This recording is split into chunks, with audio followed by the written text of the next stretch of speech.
आज हम लोग जानेंगे एक्सेल में टेक्स्ट फंक्शन के बारे में। तो जैसा कि आप हेडिंग देख पा रहे हो, important text function in Excel. ठीक है, एक्सेल में कौन कौन से इंपॉर्टेंट टेक्स्ट फंक्शन होते हैं। कल जो हम लोगों ने पढ़ा था वो थे मैथमेटिकल फंक्शन। उसमें मैथ्स के ऑपरेशन हम लोग कर रहे थे, जैसे सम करना, प्रोडक्ट करना। ठीक है,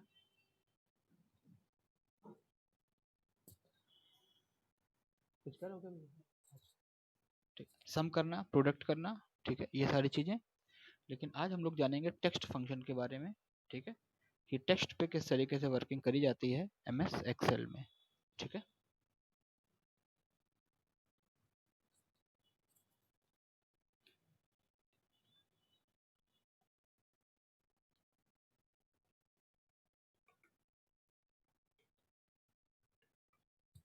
जिसमें आज हमारा पहला फंक्शन है equal code. So first function है हमारा इक्वल कोड। कोड क्या करता है?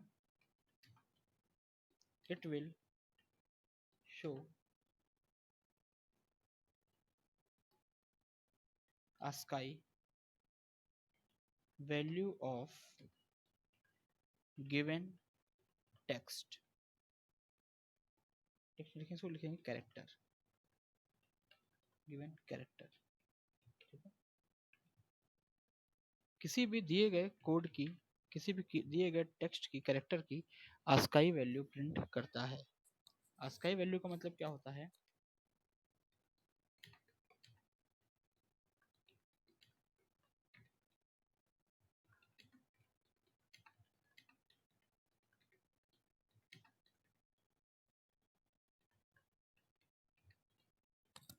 American standard code for information interchange. ठीक है, ये होती है ASCII। ASCII का फुल फॉर्म क्या होता है? American standard code for information interchange. यानी इंफॉर्मेशन के इंटरचेंज के लिए, इंफॉर्मेशन की अदला बदली के लिए एक स्पेशल कोडिंग बनाई गई है, जिस कोडिंग को हम ASCII कोडिंग कहते हैं। ठीक है, टेक्निकल नहीं है, बहुत आसानी समझ में आ जाएगा। जिस तरीके से हर एक स्टूडेंट को पहचान के लिए एक रोल नंबर दिया जाता है, उसी तरीके से कंप्यूटर में हर एक अक्षर को पहचान के लिए एक नंबर दिया जाता है, जिसे ASCII कोड कहते हैं। ठीक है ना? फॉर एग्जाम्पल, एक क्लास में 2 राहुल हैं, तो नाम से तो कंफर्म नहीं होगा ना किस राहुल का रिजल्ट है ये, इसलिए रोल नंबर दिया जाता है। इसीलिए आपका यूनिवर्सिटी में या बोर्ड में रिजल्ट आपने देखा होगा, रोल नंबर के आधार पर ही मिलता है, ताकि हर एक स्टूडेंट को आसानी से पहचाना जा सके। उसी तरीके से यहाँ पे आपने देखा होगा कई सारे कैरेक्टर कॉमन होते हैं, जैसे ए, एक कैपिटल ए भी ए है, स्मॉल ए भी ए है। तो उनमें अंतर कैसे पहचानेंगे? उनमें अंतर पहचानने के लिए हम लोग ASCII कोड का यूज़ करते हैं। ठीक है ना? सो ASCII, ASCII का मतलब होता है American standard code for information interchange. ठीक है, इंफॉर्मेशन के इंटरचेंज यानी अदला बदली के लिए हम लोग जो कोडिंग यूज़ करते हैं वह ASCII कोडिंग कहलाती है। काफ़ी आसान है, समझते हैं इसको।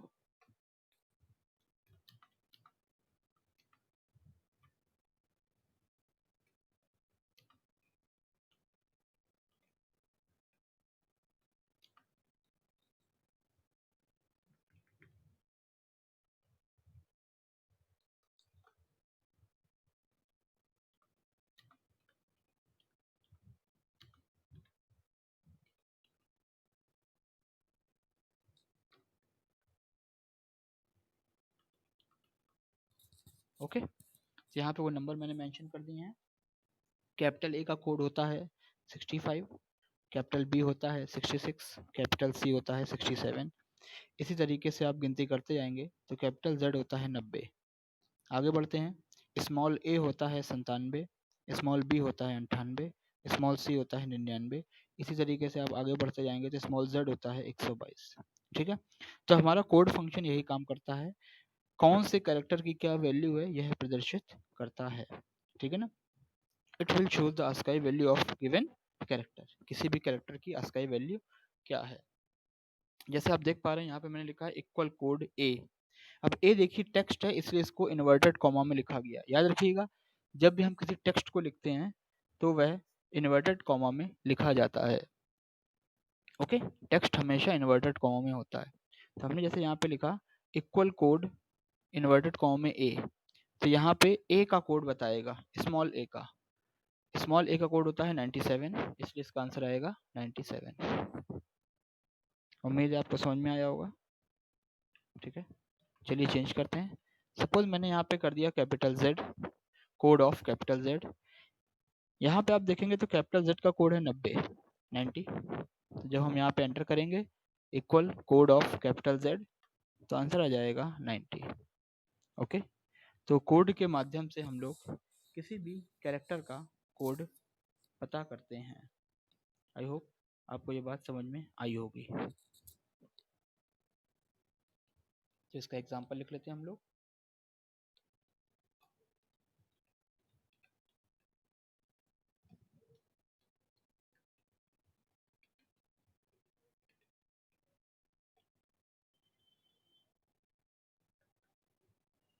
ठीक है, कैपिटल ए का कोड क्या होता है 65। बात समझ में आई। चलिए आगे बढ़ते हैं। इसी के विपरीत अगला आता है इक्वल कैर। इक्वल कैर, कैर क्या करता है, हम कोड बताएंगे उसका कैरेक्टर प्रिंट करता है। तो it will show character of given code, दिए गए कोड का कैरेक्टर बताता है। इसी का उल्टा, कोड में क्या था, हमने ए लिखा था तो आंसर आया था 65। कैरेक्टर में क्या होगा, हम लिखेंगे 65 तो आंसर आएगा ए। ठीक है, इसी का जस्ट उल्टा होता है। तो सपोज हमने लिखा इक्वल कैरेक्टर ऑफ 65, तो आंसर आएगा कैपिटल ए। ओके, चलिए करके देख लेते हैं। इक्वल कैरेक्टर ऑफ 65, तो answer will B capital A. Okay, उम्मीद है आपको बात समझ में आई होगी। तो कोड और कैरेक्टर में क्या अंतर होता है, कोड अक्षर का कोड बताता है और कैरेक्टर कोड का अक्षर बताता है, जस्ट रिवर्स। ठीक है ना।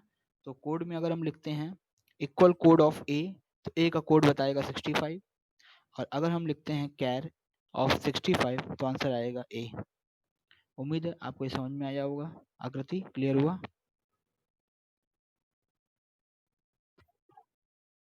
रविंद्र आया आपको, विनीत समझ में आया भैया। ओके, ठीक है ना। सो ये कोड और कैरेक्टर बहुत पूछे जाते हैं ट्रिपल सी में। ठीक है, क्योंकि ये आस्काई कोडिंग को शो करते हैं। ठीक है, आस्काई का फुल फॉर्म भी याद कर लीजिएगा, American standard code for information interchange.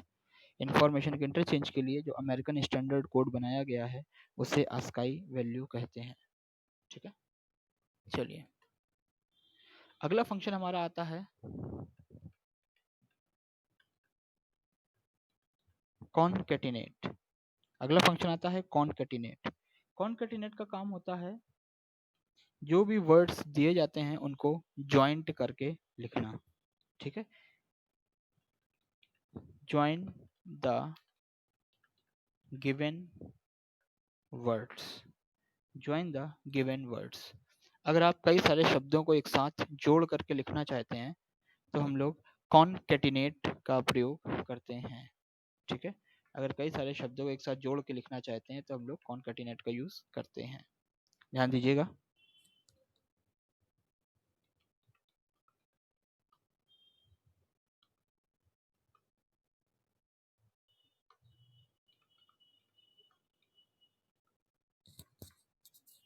आप यहाँ पे देख पा रहे हैं मैंने एक लिस्ट बनाई है।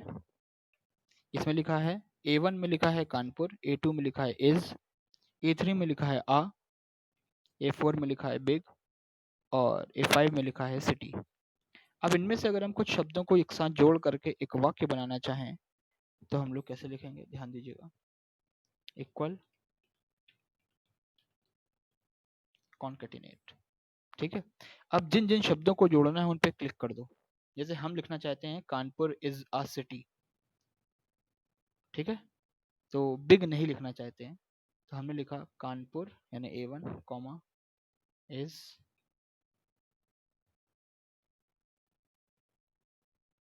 आ सिटी। बात समझ में आई? A1, A2, A3, A5। तो ये क्या करेगा, A1, A2, A3 और A5 को जोड़ करके लिख देगा। लिख के आ जाएगा कानपुर इज अ सिटी। क्या लिख के आ जाएगा, कानपुर इज अ सिटी। ये देखिए आपके सामने आ गया, कानपुर इज अ सिटी। अब चूंकि इसमें हमने कहीं भी स्पेस जोड़ने के लिए नहीं कहा था, इसलिए स्पेस नहीं आया है। ठीक है, अगर आप स्पेस देना चाहते हैं तो यहाँ पे हर एक शब्द के बाद आप स्पेस दे सकते हैं। ये देखिए जैसे आप स्पेस देते जाएंगे यहाँ पे स्पेस आता जाएगा।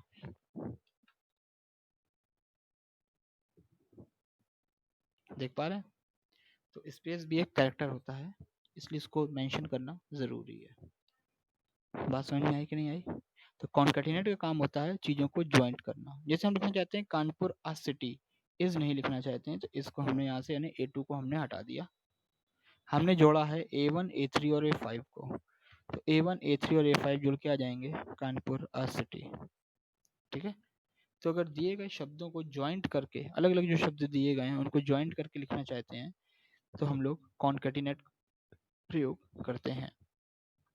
ठीक है ना। मोस्ट ऑफ जब फर्स्ट नेम और सरनेम अलग अलग लिखे होते हैं उनको ज्वाइंट करने के लिए इसका यूज काफी किया जाता है।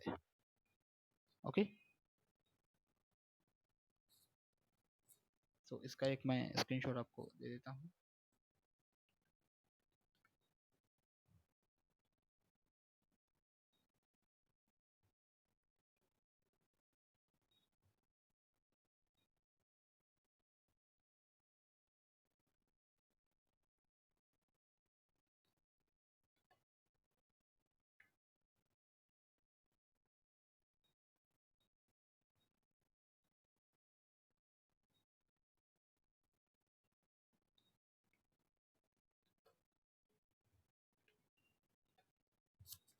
ओके, आई होप आपको बात समझ में आई होगी।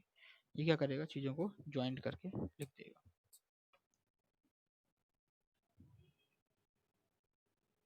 ये होता है कॉन्कैटिनेट। रविंद्र समझ में आया? हाँ, आकृति, विजया।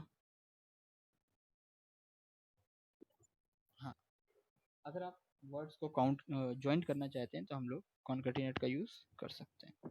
ठीक है, चलिए अगला फंक्शन है हमारा इक्वल फाइंड। फाइंड का मतलब ही होता है ढूंढना।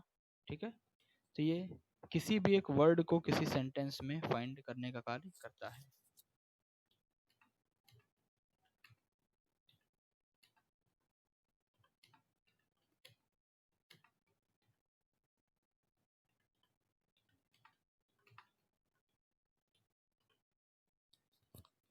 Use to find any text into a sentence और पैराग्राफ। सेंटेंस और पैराग्राफ, ठीक है ना।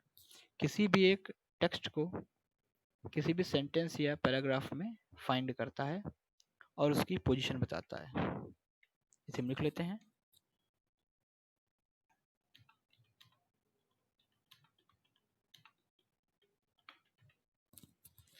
एंड प्रिंट इट्स पोजीशन, और उसकी पोजीशन को बताता है। ठीक है ना, कि कौन सी चीज कहाँ पर स्थित है। ठीक है, ध्यान देते हैं किस तरीके से फाइंड काम करता है। सपोज मैंने एक पैराग्राफ लिखा,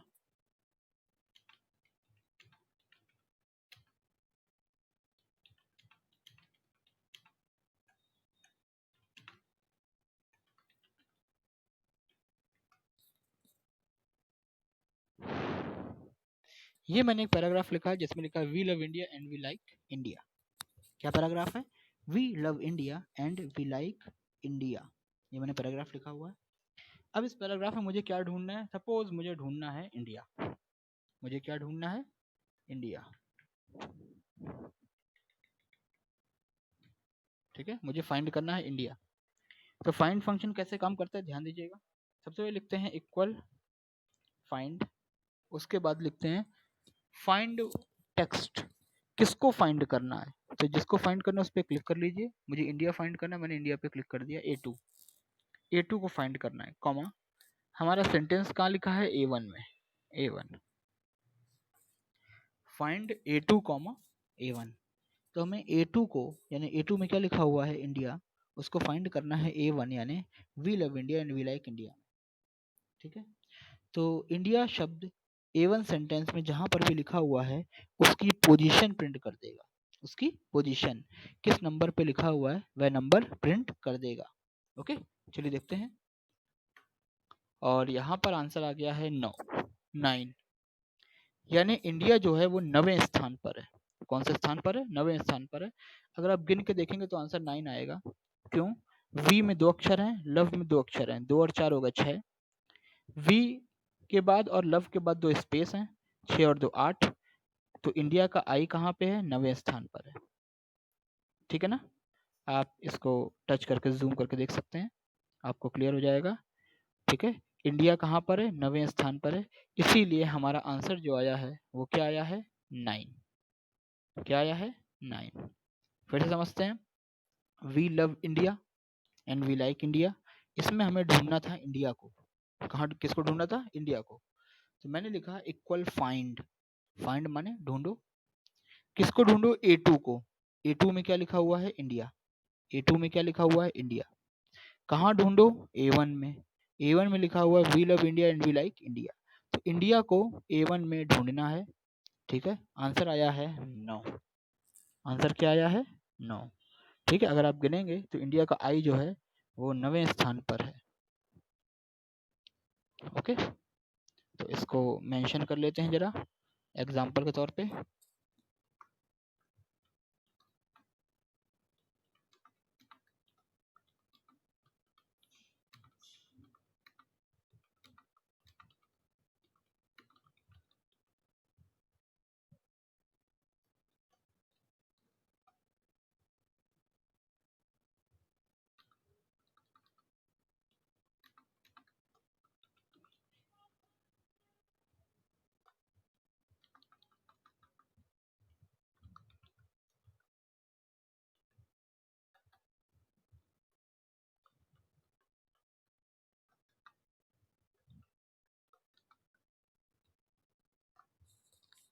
आई होप आपको समझ में आया होगा। विनीत, समझ में आया? ओके, आकृति क्लियर हुआ? ओके, तो यहाँ पे देखिए हमने पहला इंडिया ढूंढ लिया है और पहला इंडिया हमें 9वें स्थान पे मिल गया है। ठीक है ना, इजी था। इक्वल फाइंड करो, किसको फाइंड करना है, A2 को। कहाँ फाइंड करना है, A1 में। तो उसने ढूंढ दिया कि A2 जो है वो A1 में 9वें स्थान पर मौजूद है, उसने ढूंढ दिया। अब सपोज दूसरा इंडिया हमको ढूंढना है। कौन सा इंडिया, दूसरा इंडिया, है ना। तो दूसरा इंडिया ढूंढना है, जब आपको मालूम है कि पहला इंडिया कहाँ है, 9 पे। पहला इंडिया कहाँ है, 9 पे। तो दूसरा इंडिया 9 के बाद ही तो ढूंढेंगे। ठीक है ना, जब पहली चीज हमें 9 पे मिल गई है तो दूसरी चीज हम 9 के बाद ढूंढना शुरू करेंगे, और 9 के बाद आता है 10, इसलिए यहाँ पे लिख देंगे 10। ओके, तो फाइंड करेगा A2 को यानी इंडिया को, कहाँ पर, A1 में। A1 में फाइंड करेगा। ठीक है, किस स्थान पे फाइंड करेगा, 10 के बाद, क्योंकि पहला तो 9 पे मिल ही गया है, तो कहाँ से ढूंढेंगे हम, 10 के बाद। तो दूसरा इंडिया हमको मिल गया 27 पे। कितना आसान है। ठीक है, दूसरा इंडिया कहाँ मिल गया हमें, 27 पे। तो इसको भी मेंशन करते हैं, इक्वल फाइंड A2 को फाइंड करो A1 में, कहाँ से, 10वें स्थान से। तो उसका आंसर क्या होगा, 27। उसका आंसर क्या होगा, 27। बात समझ में आई। तो दूसरा इंडिया हमें कहाँ मिल गया, 27 पे। चलिए, अब हम सपोज दूसरे के बाद तीसरा इंडिया ढूंढना चाहते हैं, जो कि यहाँ पे है नहीं, लेकिन ढूंढने की कोशिश करते हैं। तो पहला इंडिया मिला 9 पे, तो दूसरा हमने ढूंढा 10 से, दूसरा मिला 27 पे, तो तीसरा कहाँ से ढूंढेंगे, 28 से। हमने लिखा इसको 28, और 28 से जब हमने इंडिया को ढूंढना शुरू किया तो हमें कोई इंडिया नहीं मिला, इसलिए आंसर आया हैश वैल्यू। क्या आया, हैश वैल्यू। तो हैश वैल्यू का मतलब क्या है, नॉट फाउंड। हैश वैल्यू का मतलब क्या है, नॉट फाउंड। जब भी आपको ऐसा आंसर आए जिसमें लिखा हो हैश वैल्यू, इसका मतलब होता है नॉट फाउंड। यानी जब कोई डेटा या कोई रिजल्ट नहीं आता है, ठीक है, कोई आंसर नहीं होता है, तो कंप्यूटर लिख के देता है हैश वैल्यू। ओके, याद रखना ये बात आपको। चलिए इसको मेंशन कर लेते हैं।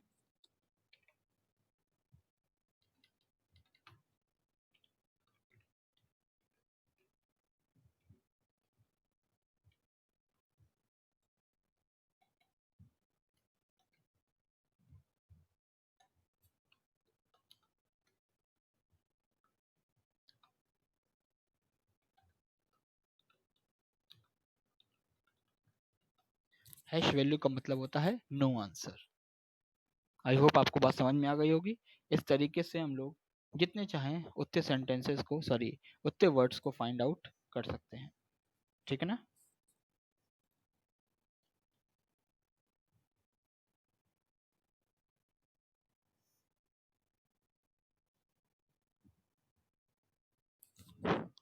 विनीत, क्लियर हुए सारी चीजें?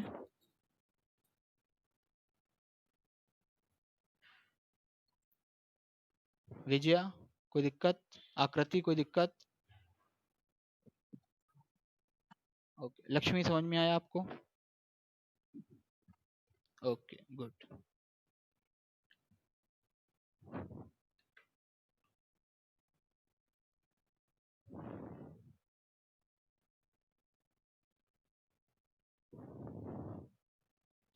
अगला फंक्शन है हमारा equal, DOLLAR, dollar. Dollar function क्या करता है? किसी भी नंबर को करेंसी में कन्वर्ट करता है। किसी भी नंबर को करेंसी में कन्वर्ट करता है। ठीक है, अगर कोई सिंपल नंबर लिखा हुआ है उसको आप रुपए पैसे के रूप में, मुद्रा के रूप में बदलना चाहते हैं, तो आप डॉलर का प्रयोग कर सकते हैं। ठीक है, देखते हैं।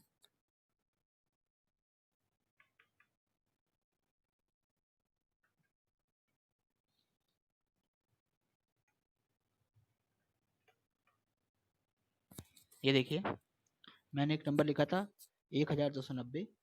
एक नंबर था सिंपल, लेकिन उसी के नीचे देखिए वो रुपए पैसे के फॉर्म में आ गया। आगे रुपीस का सिंबल लग गया, 1000 के बाद कॉमा लग गया, और पैसे में दशमलव 00 पैसा लिख के आ गया। ठीक है, तो किसी भी नंबर को अगर हम लोग रुपए पैसे में बदलना चाहते हैं तो उसका सिंबल होता है डॉलर। ये क्या करता है? करेंसी में बदल देता है। किसमें बदल देता है? करेंसी में। अब आप कहेंगे सर अगर रुपीज में बदलना था तो डॉलर फंक्शन क्यों है, रुपीज हो जाता। देखिए, ये अमेरिका में बना हुआ सिस्टम है। अमेरिका में जो करेंसी चलती है वो रुपीज नहीं है, वो है डॉलर। तो उन्होंने अपनी करेंसी के नाम पर ही इस फंक्शन का नाम रख दिया है। ठीक है ना? जब आप यही कंप्यूटर अमेरिका में यूज करेंगे तो यहाँ पे रुपीज लिख के नहीं आएगा, यहाँ पे डॉलर लिख के आया करेगा। ठीक है, जो ये आगे RS लिख के आ रहा है ना, रुपीज, इसकी जगह डॉलर का सिंबल बन के आएगा अमेरिका में। इंग्लैंड में करेंगे तो पाउंड का सिंबल बन के आएगा, और अगर आप भारत में करेंगे तो रुपीस की सेटिंग होती है। बात समझ में आ गई? अब चूंकि अमेरिका वालों ने बनाया है इसलिए वो अपना ही नाम देंगे। ओके, सो डॉलर फंक्शन क्या करता है? किसी भी नंबर को रुपए पैसे में बदलता है। ठीक है, करेंसी में कन्वर्ट करता है। फॉर एग्जाम्पल फिर से देखिए, जैसे मैंने लिखा 67,890। अब इस 67,890 को रुपए पैसे में बदलना है तो हम लिखेंगे $A1, $A1, और A1 में जो लिखा हुआ है वह रुपए पैसे में बदल जाएगा। ये देखिए, 67,890 रुपए। ठीक है, नंबर के आगे रुपीज लग गया, यहाँ कॉमा लगना था वहाँ कॉमा लग गया, और जहाँ पे पैसा था वहाँ पे दशमलव 00 लग के आ गया। ओके, तो इसको लिख लेते हैं।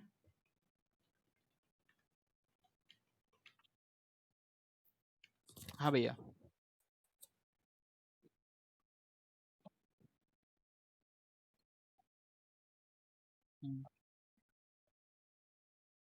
हाँ,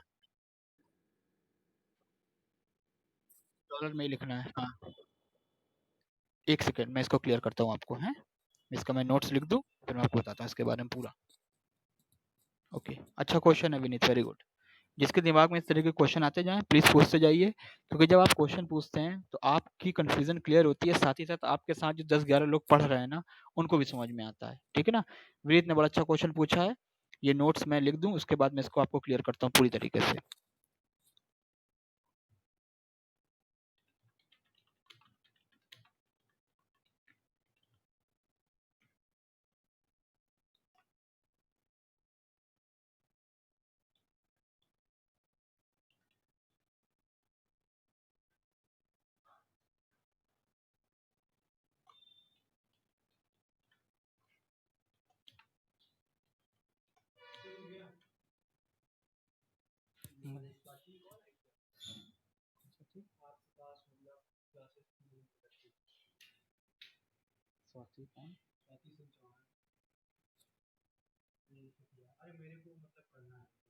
कौन सा कोर्स करना है? विवेक,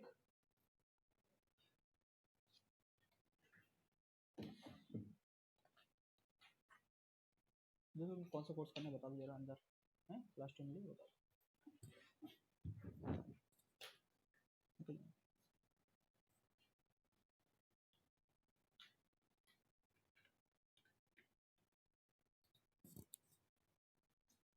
चलिए, तो अगर हमने A1 में लिखा है 230 इक्वल डॉलर A1 करेंगे तो वो 230 को रुपीज़ में कन्वर्ट कर देगा। अभी यहाँ पे विनीत ने क्वेश्चन किया था कि सर जैसे कि हम लोग यहाँ पे इसको कन्वर्ट कर रहे हैं तो रुपीज़ लिख के आ रहा है, लेकिन सपोज हम भारत में हैं लेकिन हमें अमेरिका की ही करेंसी में काम करना है। होता है कई बार, है ना, जब आप इंपोर्ट एक्सपोर्ट का काम करते हैं, शेयर मार्केट पे काम करते हैं, तो जरूरी थोड़ी कि हम भारत की करेंसी में ही काम करें। हम अगर विदेशों की करेंसी में काम करना चाहते हैं तो हम कैसे करेंगे, है ना? देखिए, जब आपको कंप्यूटर आपके पास आता है तो उसमें बाय डिफॉल्ट डॉलर की ही करेंसी होती है। ठीक है ना? यानी आप नया कंप्यूटर खरीदते हैं तो वो रुपीस के हिसाब से कॉन्फ़िगर नहीं होता है, उसमें डॉलर ही लिख के आ रहा होता है। बाद में इसको हम सेटिंग के माध्यम से रुपीस लिख देते हैं। ठीक है ना? तो यहाँ पे मैं आपको सेटिंग के बारे में बता दे रहा हूँ। अगर आप अपने कंप्यूटर पे चाहें तो यहाँ पे करेंसी चेंज कर सकते हैं। ठीक है? तो ध्यान से देखिएगा। मोस्ट ऑफ तो कोशिश करिएगा कि आप अपने कंप्यूटर में चेंजेस ना ही करें, है ना? फिर भी अगर आपको ज़रूरत पड़ती है तो आप कर सकते हैं, उसमें कोई दिक्कत नहीं है। ध्यान से देखिएगा। सबसे पहले मैं यहाँ पे जा रहा हूँ नीचे स्टार्ट बटन पे। मैं फिर से कंफर्म कर लूँ, विनीत तुम्हारा क्वेश्चन यही है ना कि मैं रुपीस की जगह अगर डॉलर देखना चाहूँ तो कैसे देखूंगा, है ना? ठीक है। तो विनीत ये चाहते हैं कि भाई हम अमेरिका के सिस्टम पे काम कर रहे हैं, अमेरिका के लिए काम कर रहे हैं और हमें यहाँ पे रुपीस नहीं चाहिए, हमें तो यहाँ पे डॉलर चाहिए। और इंडिया में रुपीस लिख के आ रहा तो कोई फायदा नहीं ना, डॉलर चाहिए। तो चलिए देखते हैं यहाँ पे डॉलर कैसे आ सकता है, समझिएगा। सबसे पहले हम लोग स्टार्ट पे क्लिक करेंगे। स्टार्ट पे क्लिक करने के बाद आपको जाना होगा, ये देखिए, कंट्रोल पैनल पर। कहाँ जाना होगा? कंट्रोल पैनल पर। चलिए कंट्रोल पैनल पे जाते हैं। कंट्रोल पैनल पे जाने के बाद यहाँ पे देखिए ऊपर कैटेगरी में दिख रहा है, इसको कर लेंगे स्मॉल आइकन। कैटेगरी में क्या कर लेंगे? Small icons. तो यहाँ पे देखिए बहुत सारे आइकन्स आपके सामने आ जाएंगे। अब मैं पहले एक बार आपको वार्निंग दे दूं कि अगर आप यहाँ पे कोई भी चेंज करेंगे तो वह आपके सभी सॉफ्टवेयर में चेंज कर देगा। बात समझिएगा। अगर हम रुपीस को डॉलर में बदलेंगे तो हमारे सिस्टम पे जितने सॉफ्टवेयर हैं सब पे डॉलर ही लिख के आएगा, चाहे वो वर्ड हो, चाहे एक्सेल हो, चाहे पावर पॉइंट हो, जो टैली हो, सब पे फिर वो डॉलर पे ही काम करेगा। ठीक है ना? तो इसमें मत रहिएगा कि हम जो चेंज कर रहे हैं वो सिर्फ एक्सेल के लिए है, नहीं, वो आपके सिस्टम की करेंसी बदल रहा है। ठीक है ना? आपके सिस्टम की ही पूरी करेंसी को चेंज कर देगा। सो ध्यान रखिएगा। ठीक है? चलिए, अब यहाँ पे जाने के बाद एक ऑप्शन आता है रीजन एंड लैंग्वेज। ये देखिए दिखाई पड़ रहा है, आर से आपको दिखाई पड़ेगा जहां पे मेरा माउस है इस वक्त, that is region and language. चलिए हम लोग यहाँ पे जाते हैं, रीजन एंड लैंग्वेज पे चले गए। रीजन एंड लैंग्वेज पे जाने के बाद यहाँ पे नीचे देखिए दिख रहा है एडिशनल सेटिंग। उम्मीद है सबको दिख रहा होगा। रविंद्र दिख रहा है? हाँ, एडिशनल सेटिंग पे जाइए। एडिशनल सेटिंग पे जाने के बाद आप ऊपर देखिए यहाँ पे करेंसी दिखाई पड़ रहा है, ऊपर 4 दिए हुए हैं ना, नंबर, करेंसी, टाइम और डेट। तो मैंने करेंसी पे दिखा ना, करेंसी पे क्लिक किया। जब मैंने करेंसी पे क्लिक किया तो यहाँ पे देखिए करेंसी के सिंबल में रुपीज लिखा हुआ है। ये देखिए जहां मेरा माउस है, करेंसी के सिंबल में रुपीज लिखा हुआ है। मैंने क्या किया, इस रुपीज को हटा दिया, डिलीट कर दिया और यहाँ पे डाल दिया डॉलर। क्या डाल दिया, डॉलर। ध्यान से देखिए, मैंने करेंसी सिंबल को चेंज कर दिया, रुपीज से हटा के क्या कर दिया, डॉलर। क्या कर दिया, डॉलर। और इतना करने के बाद मैंने इसको ओके कर दिया। अगेन मैंने इसको ओके कर दिया।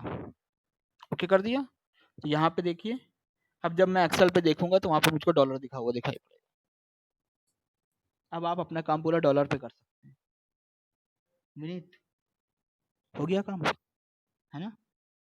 ठीक है ना? तो इस तरीके से आप जाके अपने सिस्टम की सेटिंग में चेंज करना पड़ेगा आपको। ठीक है ना?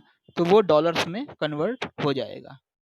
ओके। तो ना सिर्फ डॉलर, आप पाउंड, येन, न्यूजीलैंड डॉलर, रूबल, दिरहम, दिनार, किसी भी करेंसी में काम कर सकते। दुनिया की कोई करेंसी, उसका सिंबल वहां पे लगा दीजिए, उस करेंसी में आपका काम होने लगेगा। ठीक है ना? आप Word, Excel, PowerPoint, Tally में हर जगह डॉलर पे काम कर पाएंगे। ठीक है? तो ऐसा ज़रूरी नहीं कि हम भारत में हैं तो हम रुपीज़ में ही काम करें। बिल्कुल ज़रूरी नहीं है, आप अपने हिसाब से चेंज कर सकते हैं। मैं इसको वापस रुपीज़ में कर दे रहा हूँ, है ना? और आपको एक बार फिर से बता दे रहा हूँ ताकि आप एक बार और उसको अच्छे से जान सकें। ठीक है? तो देखिए हम लोग स्टार्ट पे जाते हैं। स्टार्ट पे जाने के बाद हम जाते हैं कंट्रोल पैनल। कंट्रोल पैनल में यहाँ पे मैंने स्मॉल आइकन कर दिया था, इसलिए ये सारे आइकन आ रहे हैं। ठीक है? अगर आपके में इस तरीके से दिखा रहा हो लार्ज आइकन, तो यहाँ पे इस तरीके से आएगा। और अगर स्मॉल आइकन करेंगे, कैटेगरी करेंगे, तो इस तरीके से आएगा। ठीक है ना? तो कैटेगरी से हटा के मैंने यहाँ पे स्मॉल या लार्ज आइकन पे क्लिक कर दिया। अब यहाँ पे ऑप्शन आ रहा है रीजन एंड लैंग्वेज। मैं रीजन एंड लैंग्वेज पे चला गया। रीजन एंड लैंग्वेज पे जाने के बाद यहाँ पे ऑप्शन आता है एडिशनल सेटिंग। दिख रहा है सबको? एडिशनल सेटिंग पे मैं चला गया। एडिशनल सेटिंग पे जाने के बाद यहाँ पे ऑप्शन आता है करेंसी। ऊपर करेंसी पे मैं चला गया और करेंसी में जो मैंने डॉलर लगा रखा था, मैंने डॉलर का हटा के रुपीस कर दिया। मैंने डॉलर को हटा के क्या कर दिया, रुपीस। ओके। इतना करके फिर ओके किया, अगेन ओके किया, तो आप देखेंगे कि मेरा सेटअप फिर से रुपीस में बदल चुका है। आकृति समझ में आया? Okay, better. ठीक है ना? तो इस तरीके से हम लोग अपने करेंसी को भी कन्वर्ट कर सकते हैं। ओके, चलिए। सो डॉलर तक हमारा हो गया। अगला फंक्शन देखते हैं हमारा कौन सा है।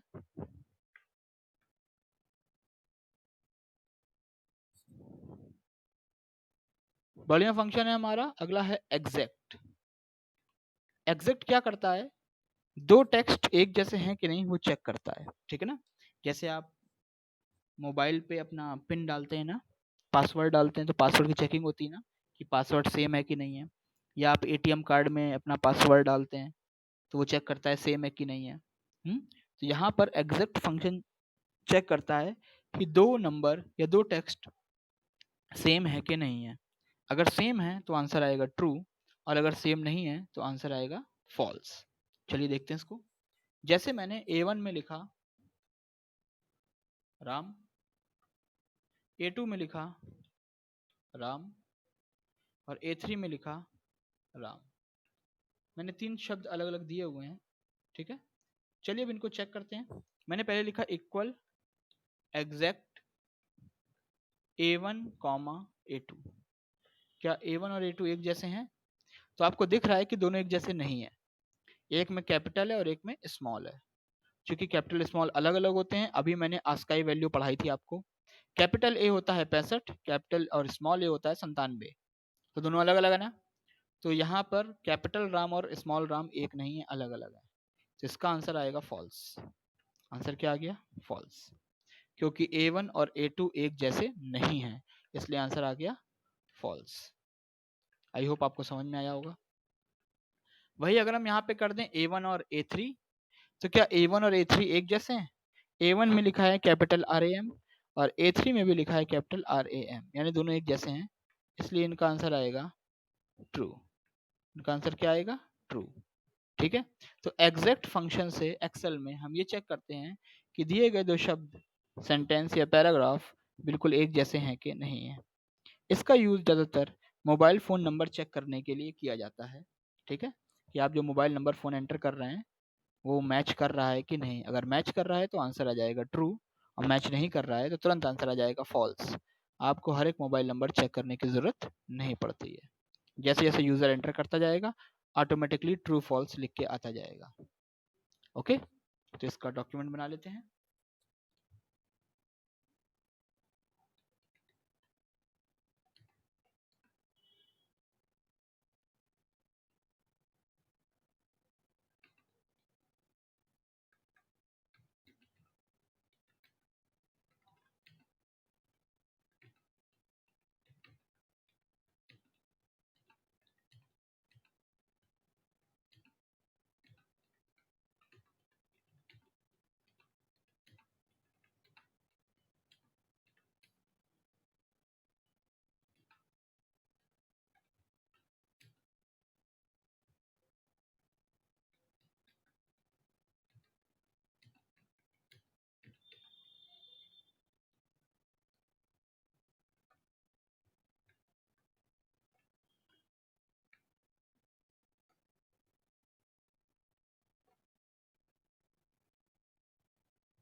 उम्मीद है आपको समझ में आया होगा रविंद्र।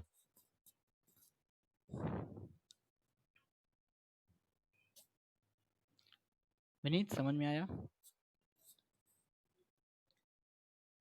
विजया क्लियर हुआ? आकृति, श्री,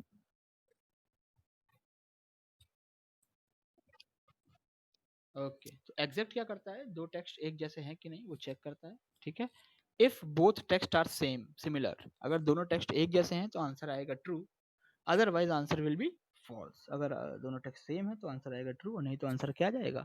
फॉल्स। ओके, तो ये था एग्जैक्ट फंक्शन। ठीक है, चलिए अगला फंक्शन हमारा आता है इक्वल लेन। लेन क्या करता है? लेंथ बताता है। लेंथ माने होता है अक्षरों की संख्या। ठीक है, किसी भी दिए गए टेक्स्ट में कितने अक्षर हैं वो बताता है। तो जैसे मैंने यहाँ पे लिख दिया equal length of A1, equal length of A1, तो A1 की लेंथ कितनी है वो यहाँ पे बताएगा। अभी देखिए A1 में कुछ भी नहीं लिखा है, तो आंसर जाहिर सी बात है 0 आएगा, क्योंकि अभी A1 में कुछ भी नहीं लिखा है। ठीक है, सपोज मैंने A1 में लिखा TCE, तो देखिए आंसर आया 3, क्योंकि TCE में 3 अक्षर हैं। फिर मैंने लिखा TCE space education, TCE space education, answer आया 13।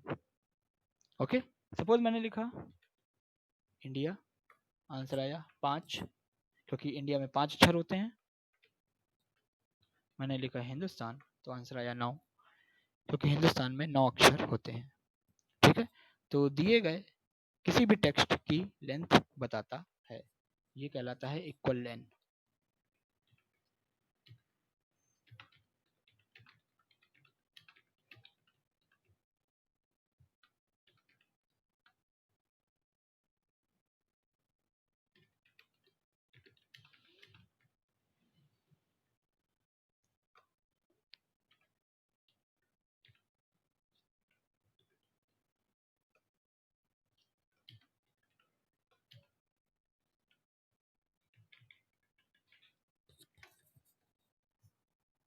हो गया। कौन सा कोर्स देखा? पहले करेंगे टैली 3 मंथ वाला। नहीं 6 मंथ। कौन सा CFA? अभी फिलहाल CFA करेंगे तो कब से ज्वाइन करना है? अभी तो टाइम ही नहीं है। 1 सितंबर।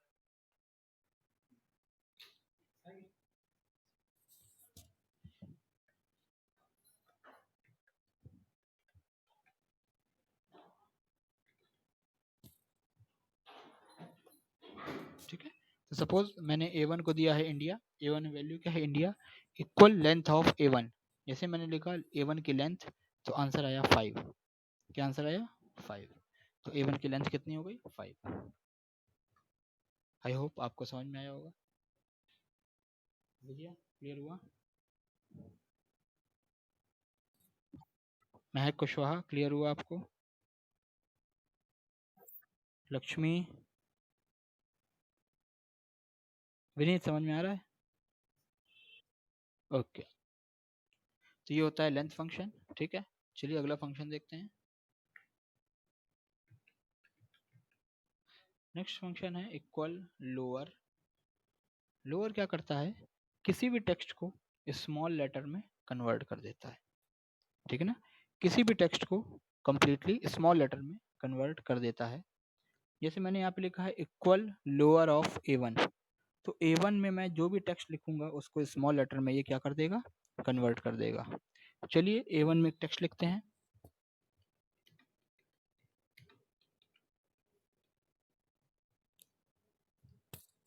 जैसा कि आप देख पा रहे हैं यहाँ पे मैंने सपोज बाय मिस्टेक गलती से मैंने एक सेंटेंस लिखा जिसमें कुछ अक्षर कैपिटल हो गए, कुछ अक्षर स्मॉल हो गए। ठीक है ना, अब हम चाहते हैं कि ये सारे अक्षर स्मॉल लेटर में ही कन्वर्ट हो जाएं, तो हम लोग यूज करेंगे लोअर फंक्शन। कौन सा function? Lower. Equal lower A1, तो ये A1 में लिखी गई वैल्यू को स्मॉल लेटर में कन्वर्ट कर देगा। ये देखिए, आप देख सकते हैं सारे अक्षर जो हैं वो स्मॉल लेटर में कन्वर्ट हो गए। बात समझ में आई? तो इसको लिख लेते हैं, डॉक्यूमेंट बना लेते हैं।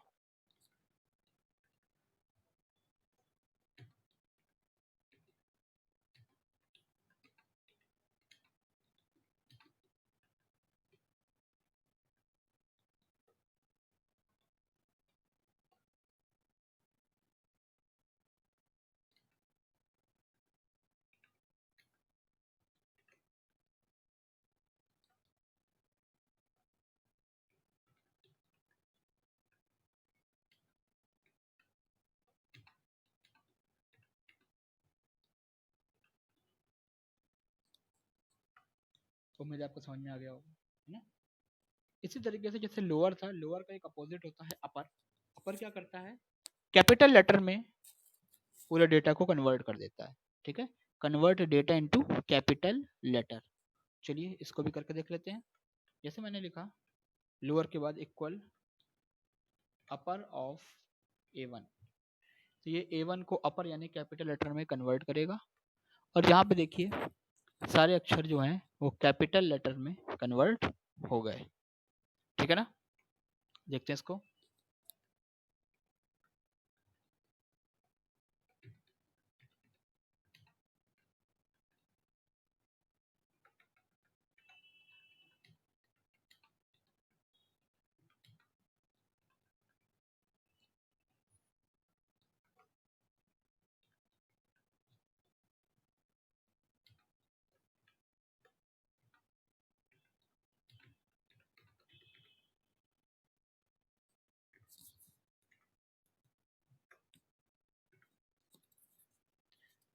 उम्मीद है आपको समझ में आया होगा। ठीक है ना, रविंद्र क्लियर हुआ आपको?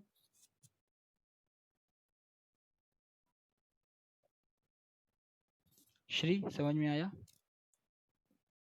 Capital small? ओके। विनीत समझ में आया? ठीक।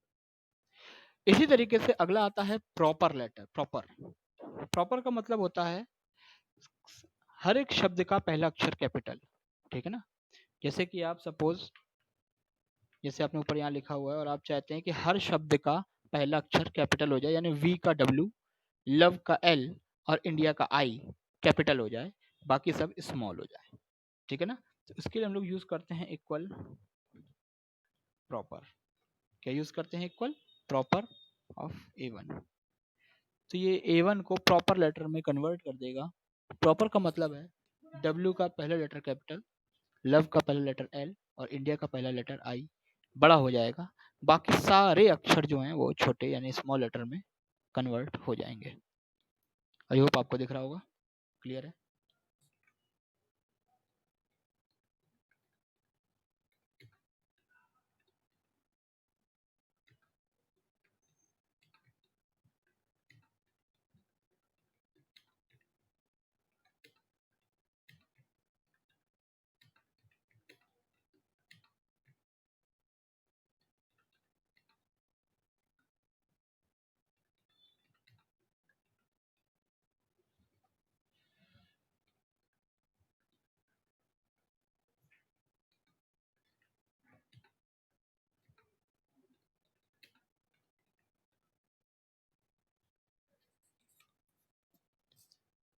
ओके, तो आई होप आपको समझ में आया होगा कि अगर आप सारे अक्षर छोटे करना चाहते हैं तो आप लोअर का यूज करिए।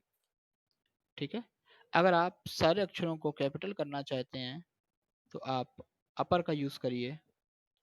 और अगर आप चाहते हैं कि हर शब्द का पहला अक्षर बड़ा हो जाए तो आप प्रॉपर का प्रयोग कर सकते हैं। Okay. Convert convert first letter capital and rest letter into small letter of each word. I hope आपको समझ में आया होगा ये। चलिए देखते हैं अगला फंक्शन कौन सा है।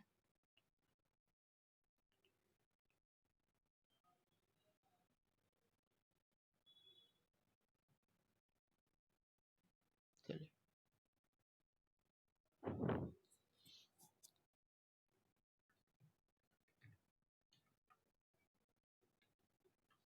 अगला फंक्शन है हमारा लेफ्ट फंक्शन। लेफ्ट फंक्शन क्या करता है? किसी भी टेक्स्ट में अगर बाएं तरफ से कुछ अक्षरों को प्रिंट करना है तो हम लोग लेफ्ट का यूज कर सकते हैं।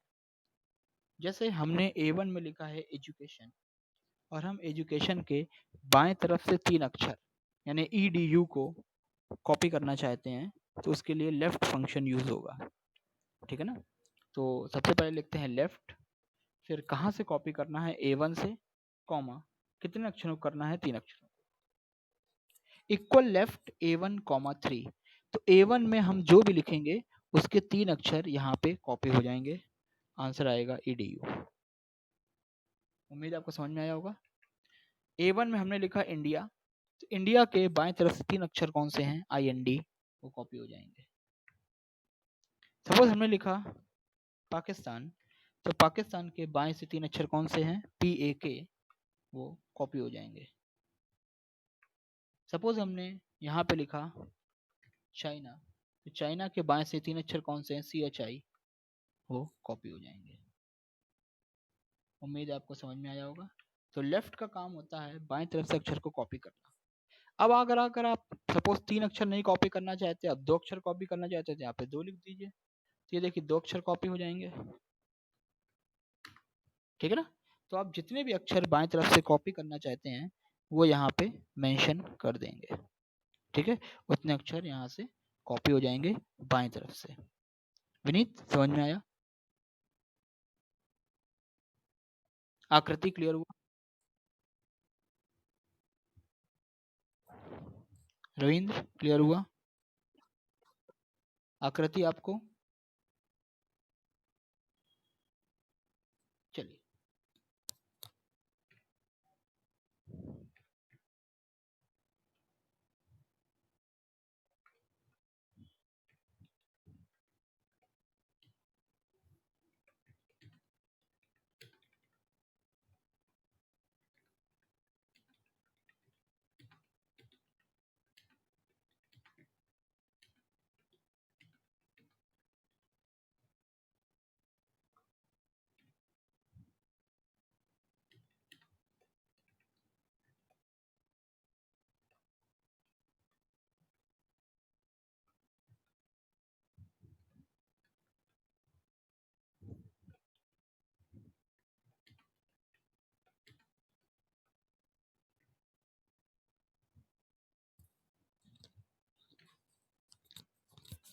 उम्मीद है आप लोग को समझ में आया होगा।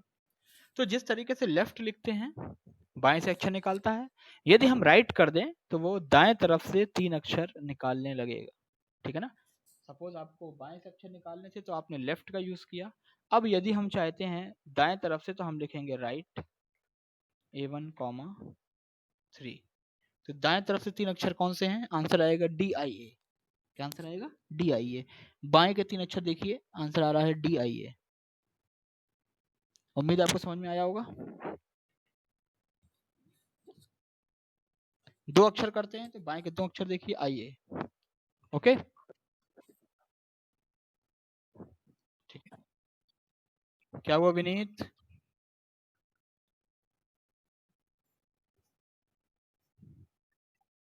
अच्छा, रविंद्र, ठीक है, सॉरी।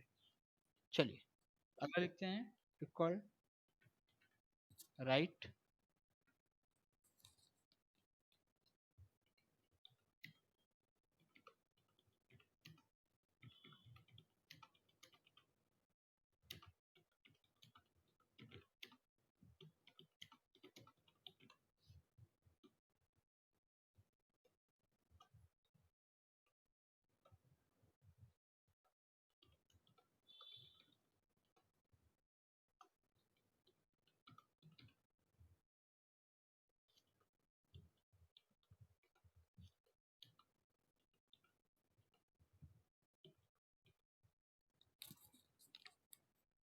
उम्मीद है समझ में आया होगा सबको। श्री समझ में आया आपको? आकांक्षा आपको?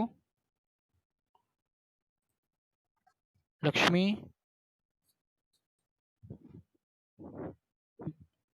महक कुशवाहा समझ में आया आपको बेटा? विजया आपको समझ में आया? ओके, तो ये था हमारा राइट फंक्शन। ठीक है, ये राइट साइड से डेटा को प्रिंट करता है। अगला फंक्शन बहुत बढ़िया हमारा, इक्वल ट्रिम। अगला फंक्शन है ट्रिम। ट्रिम क्या करता है? जो भी अनावश्यक स्पेसेस होते हैं उनको हटा देता है। जैसा कि आपको पता है कि 2 शब्दों के बीच में एक स्पेस होता है। ठीक है ना। अगर आपको लगता है कि गलती से स्पेस ज़्यादा हो गए हैं या किसी टेक्स्ट के पहले और बाद में हमने ज़रूरत से ज़्यादा स्पेस दे दिए हैं, तो ट्रिम के माध्यम से हम उसको हटा सकते हैं। ओके, ध्यान से समझते हैं इसको।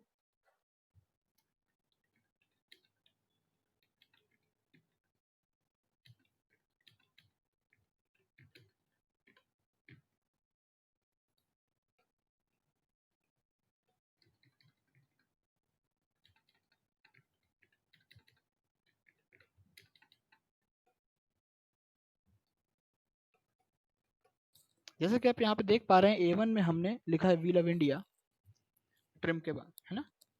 लेकिन इसमें बहुत सारे एक्स्ट्रा स्पेस हैं। वी के पहले स्पेस है, लव के बाद और लव के पहले भी एक्स्ट्रा स्पेसेस हैं, और इंडिया के बाद भी बहुत सारे स्पेस हैं। तो ये वो स्पेस है जिनका ग्रामर में कोई मतलब नहीं है, ग्रामेटिकली ये गलत है ना। और अगर हम एक्स्ट्रा स्पेस देंगे तो हमारी मेमोरी भी अनावश्यक रूप से भर जाएगी। तो ज़रूरी ये है कि अगर यूज़र गलत डेटा एंट्री कर भी देता है तो हम उस एक्स्ट्रा स्पेसेस को क्या करें? हटा दें। उस एक्स्ट्रा स्पेस को हम क्या करें? रिमूव कर दें। ठीक है, ये कहलाता है ट्रिम। ओके, ये क्या कहलाता है? ट्रिम। ध्यान दीजिएगा। सपोज मैं वहां पे भी लिख देता हूं,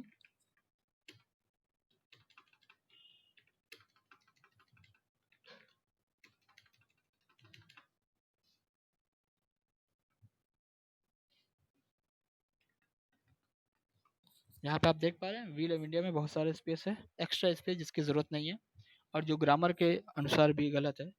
अगर मैं इसको एक साथ हटाना चाहूँ तो मैं लिखता हूँ ट्रिम A1। ट्रिम A1 ये क्या करेगा? A1 में जितने भी एक्स्ट्रा स्पेस है उनको हटा देगा। जिन स्पेस की आवश्यकता नहीं है उनको हटा देगा। ये देखिए, जो भी एक्स्ट्रा स्पेसेस थे वो ऑटोमेटिकली हट गए। जहाँ पर एक स्पेस की जरूरत थी वहाँ एक स्पेस है, जहाँ पर एक भी स्पेस की जरूरत नहीं थी वहाँ से सारे स्पेसेस हट गए हैं। इससे क्या होता है? ये आपकी बहुत सारी मेमोरी को बचा लेता है। ठीक है ना। सपोज आपके एक ऐसा सॉफ्टवेयर आपने बनाया है जिसका डेटा आप एक्सेल में कॉपी कर रहे हैं, और वहाँ पे आप देखते हैं कि आपके कस्टमर ने बहुत सारे अनावश्यक स्पेस डाल रखे हैं, और एक्सेल में अगर आप कॉपी करोगे तो स्पेस भी कॉपी होंगे, उसको आपको सेव करना पड़ेगा, और आपको मालूम है कि लॉजिकली उन स्पेस का कोई मतलब नहीं है। ठीक है, तो यहाँ ट्रिम फंक्शन के माध्यम से आप इन स्पेस को, अनावश्यक जगह को हटा करके अपनी मेमोरी को, बहुत सारी मेमोरी को बचा सकते हैं। ओके, जितनी बड़ी लीडिंग कंपनियां हैं, चाहे वो गूगल हो, Facebook, Twitter, LinkedIn, Instagram, WhatsApp, WeChat, जो भी बड़ी कंपनियां हैं जहाँ पर भी आप डेटा एंट्री करते हैं, वहाँ पर वो अपने डेटाबेस पे या अपने सॉफ्टवेयर पे ट्रिम फंक्शन का यूज़ करते हैं। ठीक है ना, जैसे कि आप देखिएगा फेसबुक पे अनावश्यक स्पेस देके देखेंगे, तो जहाँ पे उसकी नीड होगी वो रखेगा, बाकी वो हटा देगा। समझ रहे हैं? तो इससे हम अपनी बहुत सारी मेमोरी को क्या कर सकते हैं, सिक्योर कर सकते हैं, बचा सकते हैं। ओके, तो ये कहलाता है ट्रिम फंक्शन। तो इसका डॉक्यूमेंट कंप्लीट कर लेते हैं।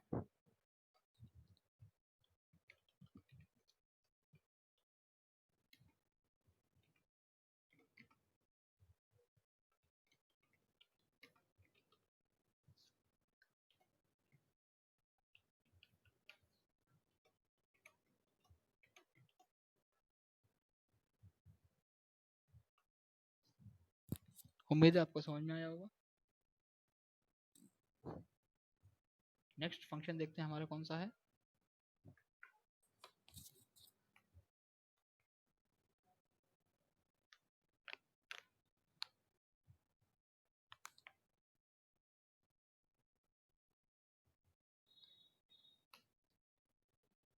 नेक्स्ट फंक्शन है हमारा, equal rapt. Rapt rapt function क्या करता है, किसी भी टेक्स्ट को मल्टीपल टाइम रिपीट कर देता है।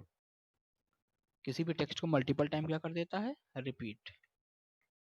जैसे मैंने यहाँ पे इंडिया लिखा, क्या लिखा, इंडिया, और इसी इंडिया को आप 5 बार रिपीट करके लिखना चाहते हैं, India India India India India. जैसा कि कभी आपने बिग बाजार का बिल देखा हो, तो बिग बाजार के बिल में चारों तरफ बिग बाजार बिग बाजार बिग बाजार की बॉर्डर लगी रहती है ना। अब वहां पे कोई बैठ के टाइप थोड़ी करता दिन भर, समझ रहे हैं कि वो बैठे बैठे बिग बाजार टाइप कर रहे हैं डिजाइन करने के लिए, ऐसा नहीं होता। रेप्ट फंक्शन चलता है, और जितनी बार आप कहोगे उतनी बार उस डेटा को वो क्या कर देगा, रिपीट कर देगा। क्या कर देगा, रिपीट। तो जैसे मैं यहाँ पे चाहता हूँ कि 5 बार इंडिया लिख के आए, तो मैंने लिखा इक्वल रेप्ट, किसको 5 बार लिखना है, A1,5। क्या लिखा मैंने, A1,5। तो ये A1 यानी इंडिया को 5 बार रिपीट कर देगा। ये देखिए आंसर आ गया, इंडिया। अब यहाँ पे मैंने स्पेस नहीं दिया था तो स्पेस नहीं आ रहा है, मैंने स्पेस दे दिया तो ये देखिए स्पेस भी रिपीट होने लगा, India India India India India, 5 बार इंडिया रिपीट हो गया। आकृति समझ में आया, विजया,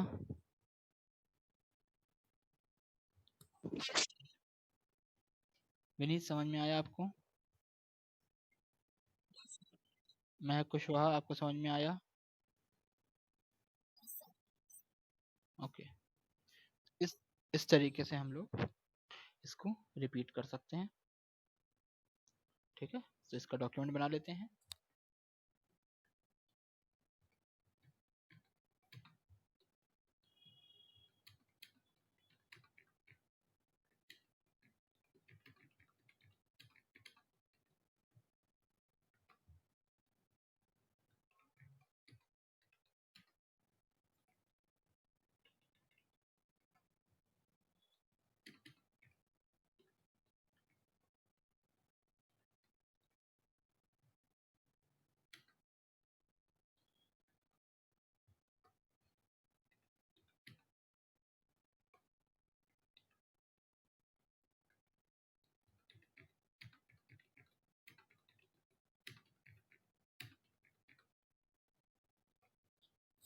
उम्मीद आपको समझ में आया होगा। तो ये है हमारा रिपीट फंक्शन।